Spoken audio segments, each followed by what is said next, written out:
4 million odam zaharlandi, 3 million odam bir umrga nogiron bo'lib qoldi.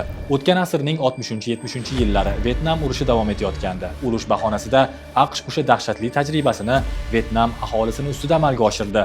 AQSh harbiylari Vyetnam, Laos va Kambodja hududlariga 76 million litrdan ortiq Agent Orange nomli kimyoviy modda purkadi.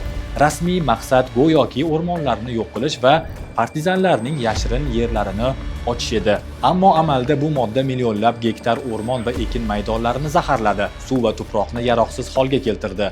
Bundan ham ayanchlisi, Agent Orange tarkibidagi dioksin inson organizmi uchun eng xavfli zaharlardan biri hisoblanadi.